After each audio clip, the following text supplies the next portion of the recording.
অন্যের ব্যথায় যদি ব্যথা না লাগে মানুষ হওয়া যায় না, অন্যের অপমানে যদি অপমান না লাগে মানুষ হওয়া যায় না।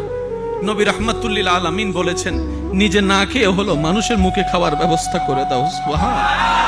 তোমার দুশ্মনও যদি ঘরের দ্বারে আসে অভাব নিয়ে, সামর্থ্য থাকলে তাকে খাবার দিয়ে বিদায় করো, যদি সেটা তোমার না থাকে সুন্দর একটা কথা দিয়ে হলো তাকে বিদায় দাও। এটার নামই ইসলাম। আমাদের বর্তমানে একটা বদভ্যাস হয়ে গিয়েছে, যে কারো অনুমতি ছাড়া যে কারো ছবি তুলে ভিডিও করে আমরা ফেসবুকে ছেড়ে দিচ্ছি। এটা মারাত্মক রকমের একটা গুনাহ এবং মারাত্মক রকমের একটা অমানসিকতার কাজ। একজন মানুষ গাড়িতে বসে আছে, আপনি আমি ছবিটা তুলে ফেসবুকে দিয়ে দিলাম, লাইভ দিয়ে দিলাম। এটা কখনো সুস্থ মানুষের কাজ হতে, আওয়াজ দিয়ে বলুন, সুস্থ মানুষের কাজ হতে। একটা জিনিস মনে রাখবেন, নবী রাহমাতুল্লিল আলামিন কত সুন্দর সমাধান দিয়েছে। তুমি নিজের জন্য সেটাই পছন্দ করো, তুমি নিজের জন্য যেটা পছন্দ করো সেটা অন্যের জন্য পছন্দ করিও।